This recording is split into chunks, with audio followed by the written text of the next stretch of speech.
it's over. It's all over. It's all over. I had hopes. How could this happen to me? Mistakes were made. Mistakes were made somewhere along the way. Oh my God. I cannot believe they had the audacity to do these things. This is next level shit. Yeah. Jesus Christ. Nate, yeah.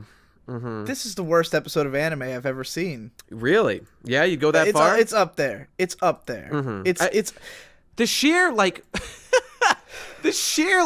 strain on my credulity is enough to rip a fucking wormhole in the fabric of time and space. For it's compounding the retarded logic that's already been put in place and just taking it to the nth degree. Yeah, it's this is nuts. This is honestly amazing. It's honestly amazing to watch.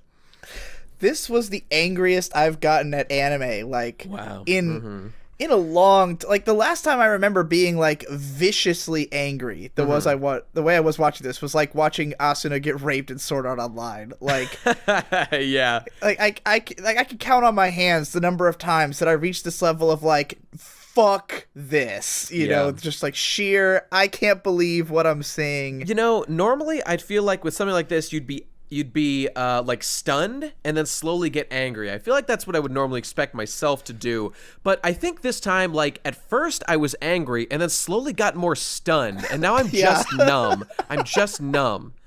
It's bizarre. I'm not gonna lie. I have fewer notes for this episode than normal. Okay. As a result of the fact that I just got so heated that by about after about the halfway point of the episode, I just stopped paying attention. I couldn't handle it. I was overloaded. I was so mad. But a flip was, I keep saying a flip was switched. A flip was switched, yeah. Yeah. A flip was switched in my brain, and I just couldn't process the show anymore. I was too. It's like a defense mechanism. My brain shut off and was like, "Don't pay attention to this anymore because this isn't healthy." Understandable. Did you see the picture of my notes I tweeted a bit ago? No, I didn't. In the middle of the OP, I tweeted out what my notes look like. I'll give you a link. I'll put a link to this in the in the video's description as well. Just because. This is still what my notes look like. I didn't have enough space left after this to I'm Googling it as well. Here's my notes as of the OP. Whoa, okay. Oh, yeah, that's how I feel as well. I use a thing in my notes, these giant asterisk lines, and normally it's to make me remember when there's an important thing I need to mention. And I've got one that's 10 lines long of all these fucking asterisks in a row, 10 lines of asterisks all the way across, which is half the page of notes. So yeah, I've got important things to say. Okay, so for the people in our audience who don't watch Eromanga-sensei, or for the people who for some reason don't interpret the show the way that we do and maybe don't feel the same way, they probably have no idea what we're talking about. I know there's lots of people out there, at least a bunch have been saying they prefer to just listen instead of watch the show, which I encourage them to do. Well, I think we've given them some foreshadowing. Yeah, I'd say so. So first of all, I just want to say about this episode in general that there's sort of a major shift that happens here, I think, in the tone of the show. And I think it's obvious we're moving on to book 2. This has that we've started over, let's do the next plot kind of feel to it, you know. Clearly the big dramatic reveal that she is in love with someone at the end of the previous episode was the big book 1 ending twist. Dude, imagine buying that book and getting to the end and reading that and then just sitting there with your finished book and just being like, what the fuck? Why did I spend money on this piece of shit? Yeah, I'm sure everyone loved that. So, but the major shift I saw in this, in terms of what the story is, it's exactly what it's been. It's just a bunch of boring conversations, characters standing around, fucking just memeing it up. But this was the moment where this became pornography. Yeah. Like, yeah, this show, you know what this show reminds me of? Is Kiss X Sis. You've seen that, right? Yeah, I've seen it. Sure. Yeah, I see that. Like, it just reached a level of non-stop fan service. Like, that, like, to the point that it started to fucking creep me out a little bit. Like, just that the approach it takes to showing Eromanga-sensei, what's her name, Izumi? No, it's like Sagiri. Sagiri, whatever the fuck. Is he Izumi? Is that his name? That's his, yeah, he's Izumi, yeah. Okay. Sagiri, the approach the show takes to showing her is just like every time she's on screen, it takes a voyeuristic angle on her. Every no fucking time. There's no normal shots of her anymore. There's no shot of her just being herself. And that's true of like every female character that shows up in the show now. Every single one. It's like the classmate at the end of the episode. Like that was just I felt that was inappropriate. I don't want to see that shit. It's too much. Yeah, it got weird. His classmate girl who works at the bookstore, she like slides. She's just dressed in her work clothes, but she slides into frame, and the most shittily animated boob jiggle. The boob movement. It was fucking weird. It was so bizarre. I couldn't believe they were doing it. It blew my mind. It didn't like. They didn't move naturally. It looked like it felt like a Flash, like if they animated it in Flash and they just like moved the puppet up and down, like her boobs just kind of go like whip. Like there was one shot there's one shot I noticed in particular. It's because this anime is shittily animated in general, where like it was attempted to do the boob jiggle, but like only one, like her profile was where like you could see the boob, the other part like wasn't drawn on, and so like the boob jiggle was to like move the line of her profile like back and forth, like not doing any kind of like bouncing motion. God, it was the worst boob jiggle I've ever seen in my entire life. It's garbage. I think when you first said boob movement, I think that describes it better. It's not a jiggle. There is no jiggle. Her boobs did move, but would anyone in the world be turned on by this? Would anyone find this like an appealing animation? These animators had to know that this was garbage, and they turned it in anyway. They were like, "This is fine. Like, we'll get a C on this. Just turn it in. We'll pass." And you know what? It's probably true, because you fucking idiots out there are going to eat this shit up and talk about how great it is and how much you love. Oh, everyone's so lewd. It's great. These girls, I wish they were in real life. They'd be my girlfriend. Fuck off. Kill yourself. Not the people who listen to this, but the people who don't listen to this are probably those kind of people. So, the start of this episode, there was just this compound of elements that was really creepy to me. Because the episode starts off and Sagiri's on her bed, and it's showing her from all these, voyeuristic camera angles. We've got all the down the shirt shots that they love doing in this. She's wearing the big fluffy pajamas, and she's on her bed, and she's just like making all these squeaky noises, but it sounds like she's making baby noises. It was bewildering. She's just like kind of like rocking on her bed and making baby noises, and the music that it's playing sounds like baby music. Like it sounds like something that'd be playing from like a mobile over a crib. And it's just like I was like, what is this? Like, I'm looking at a 12-year-old girl in her pajamas like making baby noises to baby music, and just like and like nothing else. It's like she's just sitting there making baby noises and then like falls off the bed. And then the brother like comes over to the room, and like there's this weird feeling of like he's like creeping on her, and we're creeping on her, and the whole thing made me feel gross, man. It made me feel weird. The changing scene was like, I don't know, like just so voyeuristic, and like I don't want to see this shit. I don't feel like this is like earned fan service. It's just like you're literally got a camera in like a little girl's room, and we're spying on her changing. I don't need that in my life, all right? I got enough charges coming up as it is. I don't need another one added to the fucking docket, all right? I mean, look, God, I would describe myself as a lolicon man. Right. Not a lolicon, a lolicon man. You need the man on. Important distinction. Yeah. And like I just find this weird. Like it's not appealing to me. It just comes off as creepy because of the fact that it's like it's taking this extremely fetishistic thing and then pretending like it's not. by having it just like in a normal show.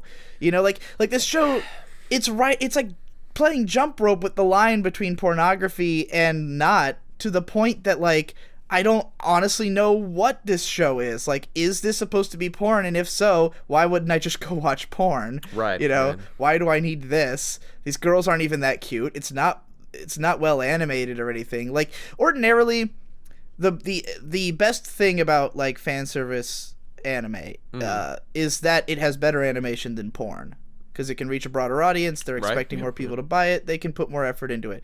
You look at a show like I don't remember what the fuck that show is called. There was one sister show like that had really great character designs and incredible animation and like the raunchiest fan service in TV anime history. Terrible show, creepy, but had great fan service. So it was like actually worth watching as pornography, because it was. This show's not, you know. So I'm looking at this scene and I'm like, is this meant to cater to like a specific infantilism fetish? Because that's what it felt like. Like, what else is this scene if not for like, if you are really hard on this particular, like this is outright fetish porn. This is not just a story anymore. Because this is in service of nothing other than the audience gratification. You know, like, all this is fan service now, like meaningless, empty, vapid fan service. That's right. That's, you know, that like, if you can get off on it, good for you, I guess, but not doing it for me. Especially, and it's in particular, it's quite clearly just that.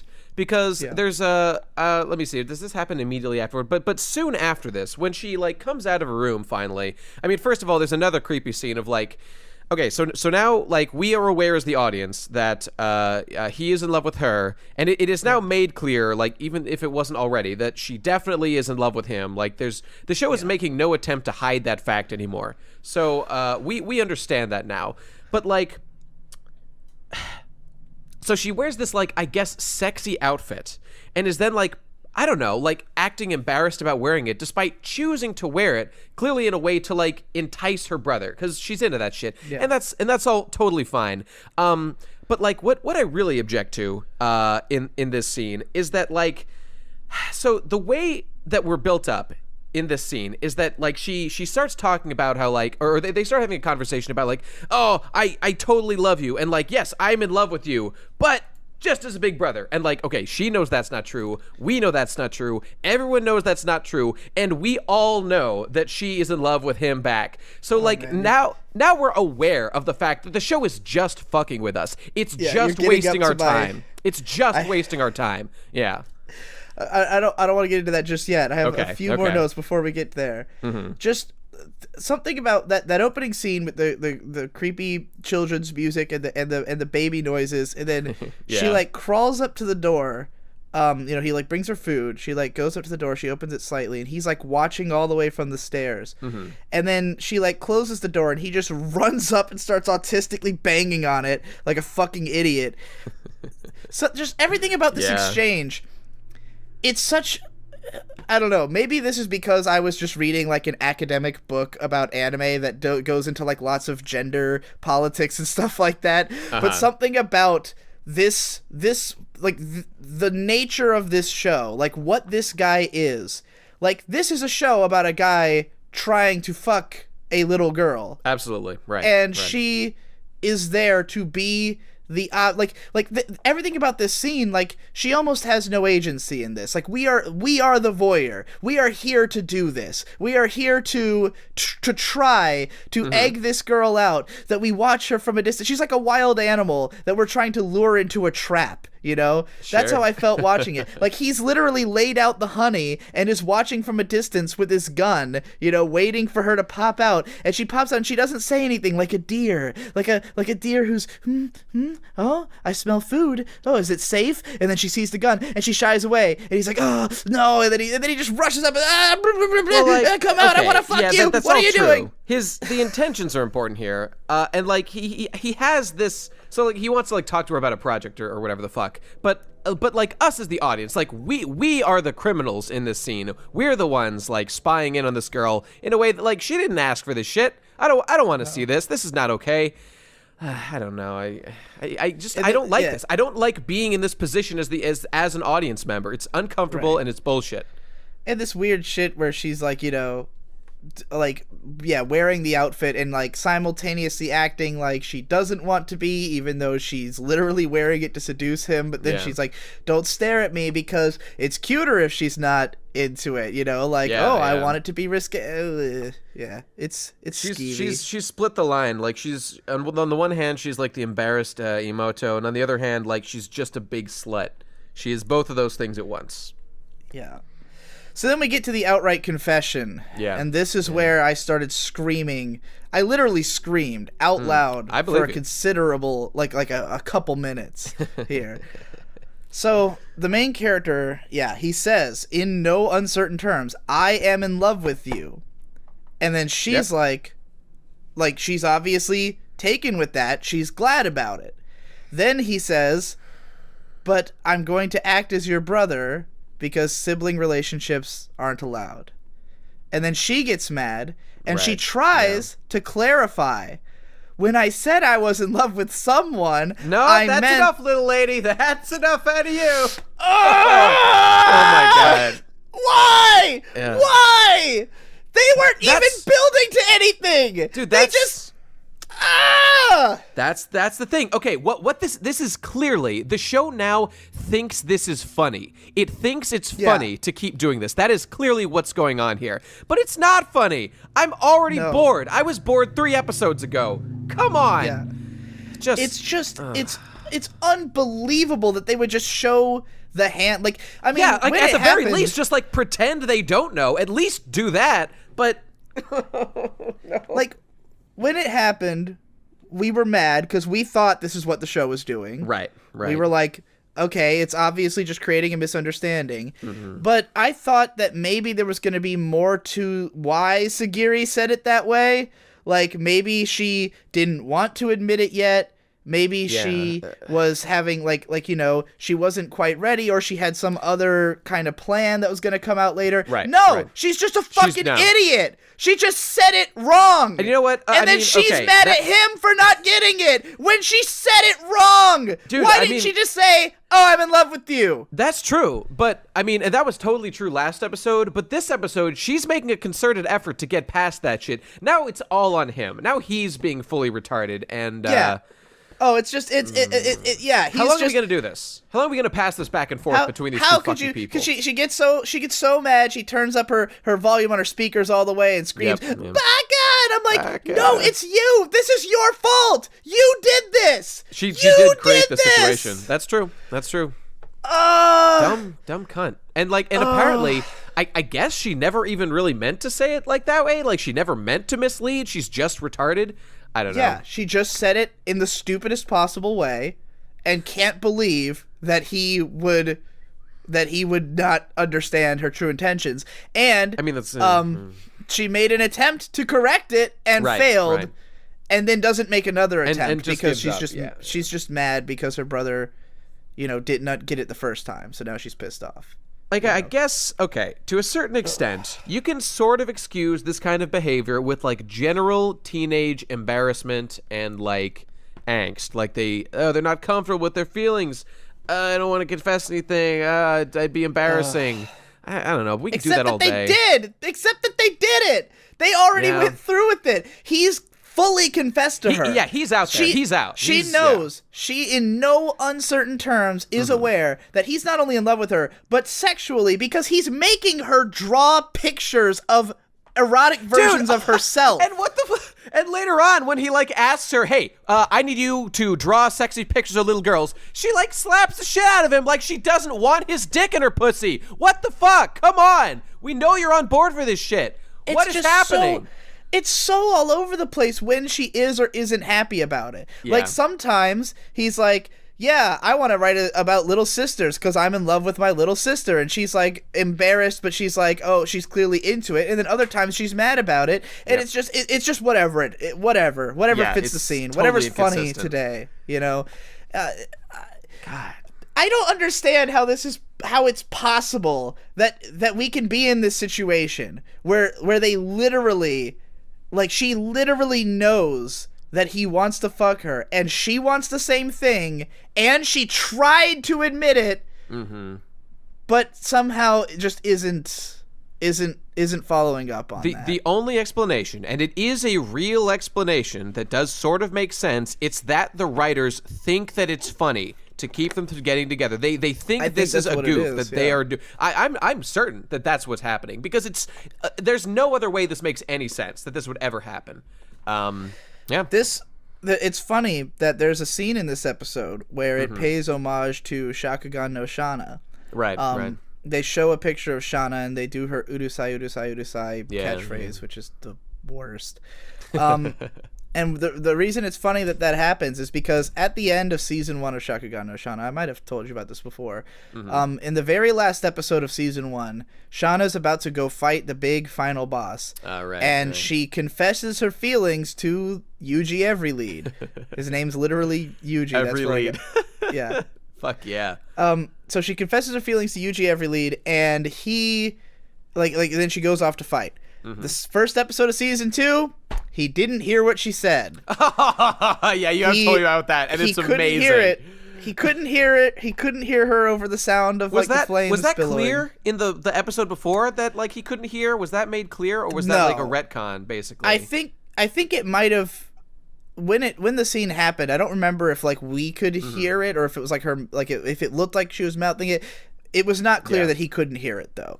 In season 2, that is the big reveal. Oh, I didn't actually hear what you said. Jeez. So let's just do it again. Let's just do everything we just did all over again. Fantastic. Exactly. Fantastic. So she won't confess again. She's just so mad at him for not hearing her the first time that she won't do it again. Bitch, it's not his fault. Yeah. God damn it. Okay. And ergo, I dropped the show because of that. Right. But this is even worse. Yeah, this is because worse. At least in Shauna's case, she did actually say it. So she has at least some right to be upset. Sagiri just said something else. She said something else. And she's mad at him for her fucking up. Oh my God. I guess we can go through the whole show and excuse everything she does because she's so young. But then on the other hand, he's trying to fuck her. He's trying to fuck this bitch. So on the one hand, can we excuse everything she does and say that she's not an acting agent because she's so young, and then also say that it's okay for her to want to fuck this dude? Those two things seem in conflict here. I don't know. This show has not good. This is not a good show. I will say that while I find the approach to the show's lolicon sexuality, while I find the approach weird and off-putting, I do appreciate how forthright this show is about being into lollies. Yeah, that's true. The main guy, when he's he goes to his friend from school and she's straight up yeah, you're really into lollies, right? That's why you can't get your little sister to draw big-breasted girls, because you just aren't attracted to women with breasts. And I was like, all right, but man, I hate him. Incidentally, there's one shot of this drawing that Sagiri does of a big-breasted chick that he for the project they're gonna work on. That was my favorite. That was awesome. That looked great. I screen capped that shit. That looked awesome. She had some big old titties and an unbuttoned shirt. God damn, I'm all about that. Yeah, that's one of the more actually erotic drawings that she's done in the show. All my notes are just, I wish I was dead, I wish I was dead, I wish I was dead, I wish I was dead. I've got a couple Why of those is it myself. like this? Why is this my life? I hate everything, kill me. That's literally all the notes I have. Good notes. So I'm going to have to rely on you, whatever you've got for the rest of the episode. I do have some other specific stuff that I wanted to bring up. So let me see here. What... okay, we were always looking at her body. I remember thinking that the quote-unquote comedic scene where, the arrows, the suction cup arrows, you keep hearing them in the background, and then he jumps, opens the window, and she's there. It played, the funny music again, and just, again, total failure. Stop. And that the thing is, I think that's a clever enough conceit, but why do they have to make it into... If there was any subtlety to it, it would be better. If it was just you keep hearing thunk, thunk, thunk, and then eventually he just, tears open the windows and yells at her, that would have been funny, as opposed to this, slow reveal as if we didn't already know what was happening, or, it's already, just, you've already told the joke. We got it. We nod our head. You don't gotta do all this extra fanfare, Totally true. There was this one like motif, I guess, through this episode of like this fat guy jogging. He was by far my favorite character in the entire What's show. up with that? I don't know. And like so he's like jogging in the morning, he's jogging in the evening, and he's like jogging at the end of the day, and then he trips and he face plants, and like that. Fuck you, show. Fuck you. I don't know why you would do that to that guy. He's just out there trying to lose weight, be healthy, live a good life. But no, the show's like, no, that's a boring character. We're not interested. I would 1,000 times prefer a show about that guy than any of these fucking people with their shitty lives I don't give a fuck about and their stupid, degenerate lifestyles. Okay, whatever. That's Would just you a personal say, Nate, thing. Yeah. I will say, if we see that guy like gradually lose weight over the course of the series, that would actually be great. That would be fucking awesome. I hope that happens. Yeah. Like there's like a secret plot that I could just love this show as like that guy's story. Become an instant 10 out of 10. Yeah, okay, so that was cool. What else we got? Oh my god, we didn't even okay, dude, to me, there was something even worse than that to me in this show, in this episode, and it like confirms stuff that we've been talking about up to this point. Okay. So is it the call? Yeah, of course it's the fucking call. It's the fucking call. That's why I was writing I wish I was dead, but I couldn't remember because everything after the confession was a total blur to me. Yeah. Like, I went into a blind like predator rage. Understandable. So the guy goes out. Okay, so whatever. Elf comes over because she's like running from her publishers who are making her do work. Incidentally, again, characterizing her as like completely lazy. Like conflicting with the show we've heard about her. But whatever, I'm past that.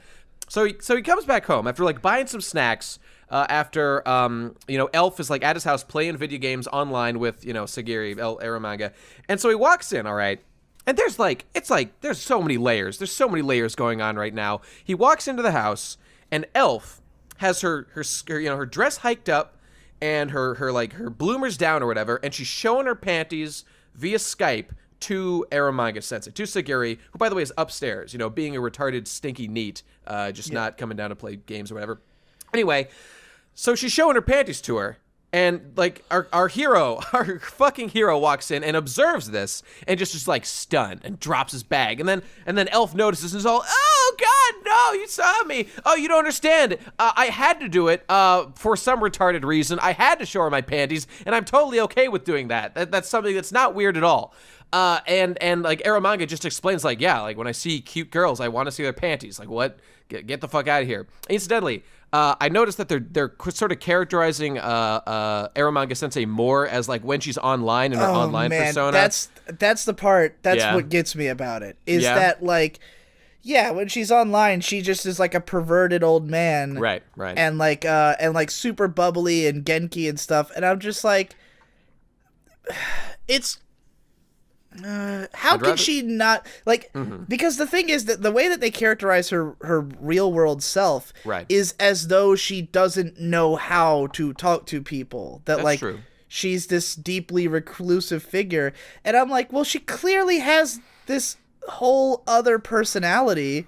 Where is that? Like, are these just two completely separate beings? Like, what is this person? How do you have these seemingly totally incongruous halves, like I can't parse the idea that Sagiri, who gets embarrassed and blushing over literally nothing, but if she's wearing a mask, then she's like asking girls if they're started wearing bras yet and asking to see their panties and shit, and I'm just like, who are you? Who the fuck are you? This show really is full of like just like the biggest not sluts, but like the biggest degenerate characters of all time. They're into this shit, and they have no shame. No one has any shame in the show. It's bizarre. In like a weird way, not in like a good way. So that's all true, and I'm with you on that. But like, okay, so the fact that so later in the show, she has seen Elf's panties and was like, hey, that was great. I'm gonna draw better porn now. And so later on, she draws this design that's basically just like a copy of Elf, and she's cute. She's showing her panties. She's pulling up her dress. Okay, fine, whatever. But like, okay. So what we're understanding here now, that it is like literally true, those things that we were saying before, it is literally true that she is incapable of drawing anything she hasn't actually seen like in person. Okay, but this is something she saw over Skype, right? And you're telling me that you can't fucking Google pictures of Yeah. like whatever Oh the my fuck God, you're trying now to that find. you mentioned What it, the I didn't even fuck? think about that. It's the most. It doesn't make any sense. She just saw No, it. Like, it doesn't. oh my! Everyone has to understand how retarded this is. It's like maybe like I think I get what they're going for. Like, oh, she needs like a personal one-on-one interaction with this thing in order to like, I don't know, get like the But she fucking said soul she of looked it. at like she said she looked at idols or whatever to learn how to draw bigger tits. So yeah, and I guess she's like, I don't know. I think what they're going for with that is that like she tried that and it worked okay, but she's like run out of steam. Whereas like, oh, seeing Elf's panties like live on Skype, now that does the trick. That's what she needs to be able to draw like really good. So first of all, as an illustrator, this bitch is basic as fuck. You need to step up your game. You got to be able to draw things that you don't actually see in real life. But so like, okay. And then we get to the big moment. And to me, this is the biggest bombshell of the entire show up to this point. And it's that, okay, she's like, okay, we've established now, she's working with the boy, you know, like they're a team. Okay, brother, I got a problem. I cannot draw anything unless I literally have seen it in real life or over Skype for some reason. Okay, so that's the situation. You want me to draw big-titted sluts, right? That's what you need. Okay, here's the plan. You go capture and bring to me big-titted sluts so that, and think about the logic behind this. Bring me big-titted sluts and get them to show me their panties so that I can draw better tits? What? Yeah. What the fuck is the connection there? There is no connection.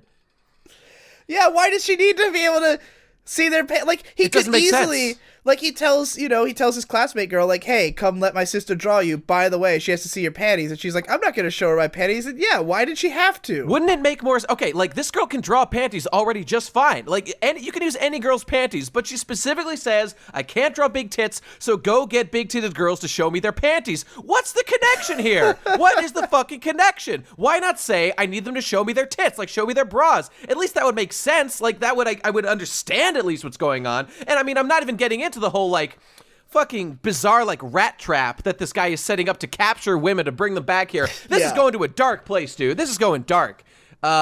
Incidentally, I God think this is probably going to be in the next episode, going by the trajectory of the story. I'm sure. I saw some manga pages being posted on about like they eventually get into a scene. Can I guess what it's going to be? I just want to. I this is my estimate. Go ahead. Okay, I suspect what's going to happen, because the show has no creativity, is that they're going to meet another light novel writer who is going to be a big-titted slut. No? Am I not? No? Okay. No, this is not a big-titted girl.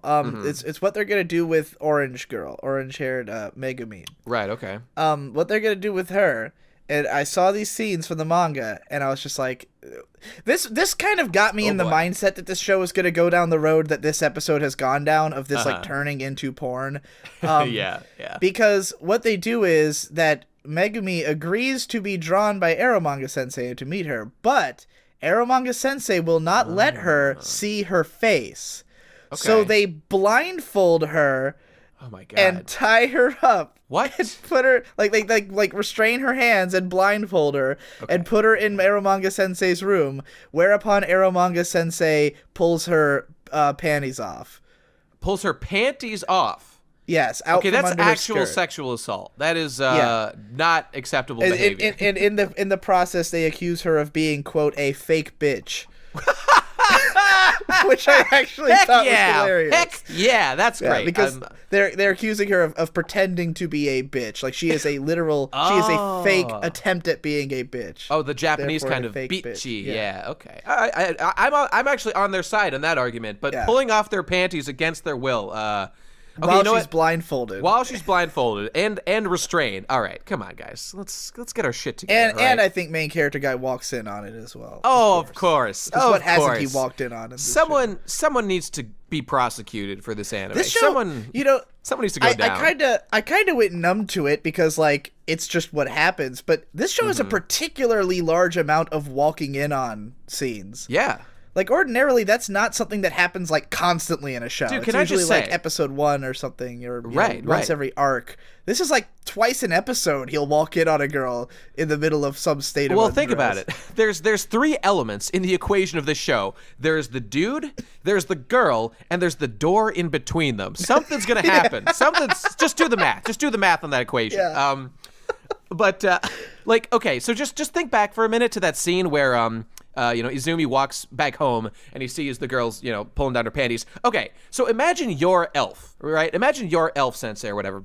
You're there, standing in a stranger's bedroom. Okay, your friend's bedroom, or not a bedroom. You're in your friend's house that you've never been to before. Okay, you're in a different environment, and you've been asked to show your panties to someone on Skype. You are unbelievably okay with that. But, okay, that's fine. So you decide to do it, and you just now have focused all your attention on the screen. You are not paying any attention to your environment. Yeah. You're like, hear the front door whatever. Open, you can't, you're telling me you don't hear that fucking front door open. You're telling me that. No, that's not okay. That's not acceptable. All you have to do is just literally stop holding up your dress. All you have to do is stop doing an action you're currently doing. You don't even have to take any new action. And then your panties are covered. You're gold. But they don't do that shit. It doesn't make any fucking sense. What the fuck? And it's not even like she was like right by the door. Like he had to walk into the house to see it. Yeah.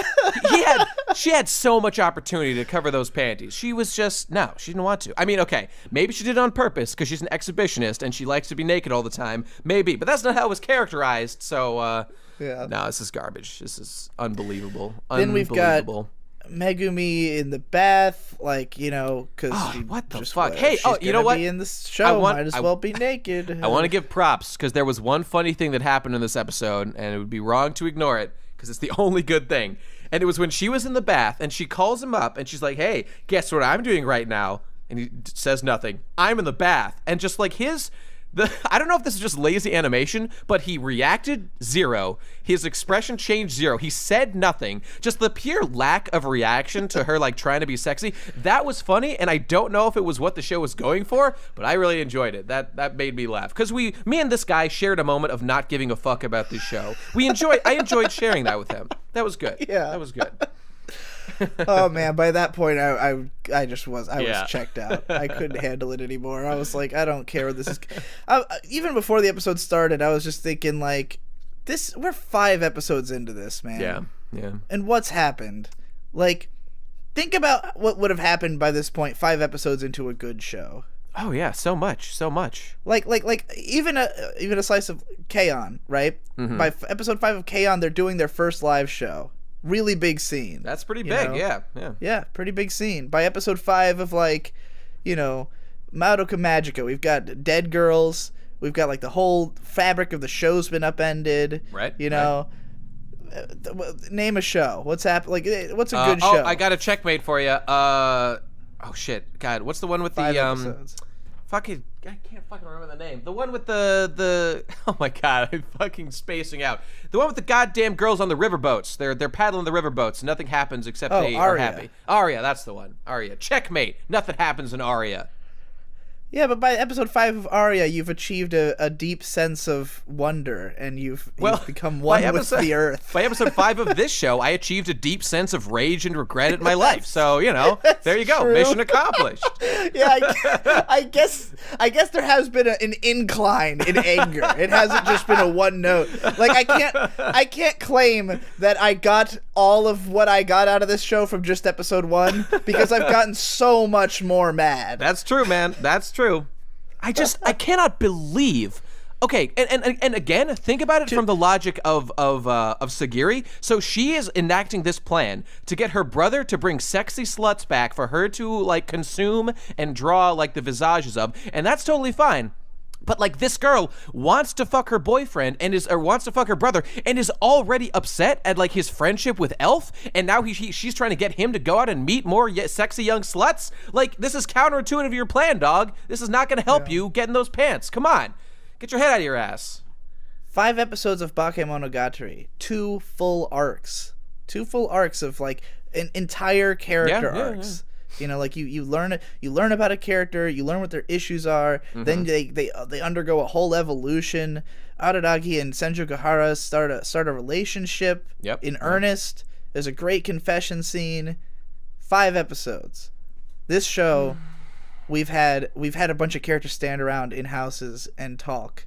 And then there was a confession, and it led to a misunderstanding that has reset the entire progress of everything. People out there are going to defend this, and they're going to say that, like, it's a joke. They're going to say that, like, this is all to play a joke on us. But that joke isn't funny anymore. That's the thing. That's the thing. I don't remember the lyrics. It's a Smith song. Yeah, I hate it. And as of, I think, incidentally, as of 5 minutes ago, I've published my light novel. Yeah. Oh, yeah. There you go, folks. We almost forgot about that. I'm glad you mentioned it. Best thing that's come out of this show is I also wrote one. Well, other than this podcast. This podcast is probably better than my light novel. Yeah, I did it.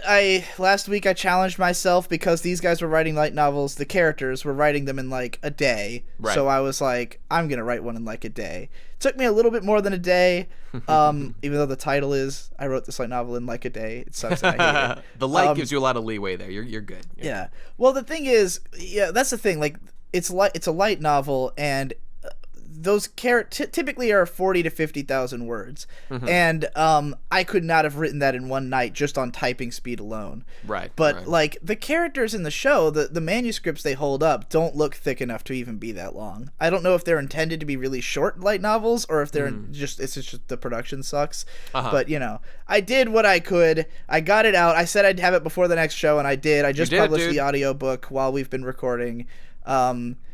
And you can go check that out on my channel if you want to. It is an absolute clusterfuck. You know, but it's still better than this show. You'll get more laughs out of it than you get out of no doubt. Eromanga-sensei. I can't wait to check it out. Incidentally, I did want to say there was one thing that reminded me a lot of your writing process as you were doing this thing, because you know, you outsourced looking for some ideas to Twitter. You were just like, hey guys, give me ideas, and I'll write in here. And in the show here, when so, like, the girl didn't know what to draw. Or, no, not that. But when Sagiri came back with the drawing of, like, the character that was based on Elf, like, the dude looks at this picture and is just like, I've had an idea. I'm going to write this character into the episode, or into the book. I'm going to find a way to fit her in. That just really reminded me of how you on Twitter were like, guys, just give me literally 4 words, and I will come up with something to shove in here. It's like the same. Yeah. You're on their level, dude. You're on this level. Desperate to get to the end of the book, and just looking for. That's like the best part of the whole thing, by the way, is the shorts I wrote based on those prompts, because they're all like. The problem is that they're too good, and that's why I had to stop, because all of them were like these really tightly written, nice little flash fictions that are actually interesting and have like little emotions behind them, and I was like, this is too much.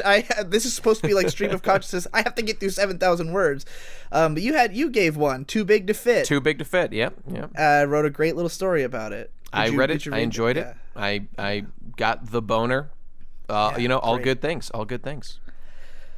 So yeah, that's a thing now. And as of this, if my calculations are correct, our podcast is already longer than this entire show will be when it's over. Yes, we did it. Yeah, we've got. And we put more thought into it, without a doubt. Oh yeah. Do you have anything more to say about this episode? Nope, I'm all done. Ship it out. I'm all set. Yeah, sorry we had less specifics this week. I was blinding rage, just pure blinding rage is what I had. You know what?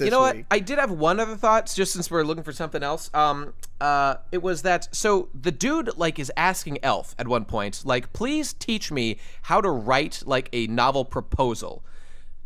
This dude has published a series.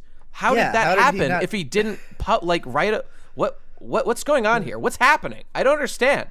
And not to mention, like, he just wrote like 2 other different book series that he was trying to get published, and then just got thrown in the trash as like a one-off gag. I feel like what the author wanted to do with this character, and then what he and the setup just didn't work together. Like, he obviously wanted this guy to be like an aspiring light novelist, that like he's trying to make a big break, but he's not there yet. But in order to facilitate the idea that him and Eromanga-sensei had been working together, he had to have written had a published book, you know. So it's like he's just in like this weird nexus between being a non-professional and a professional, and it creates kind problems of interesting. Like this. It's kind of interesting in the fact that like he's gotten books published and is all set on that degree. The issue is just that like he's not popular enough. He needs to just get more shit out there and But get he has more to know famous. how to write a proposal. Yeah, to have even that's been the thing. published You once. tell me this guy doesn't.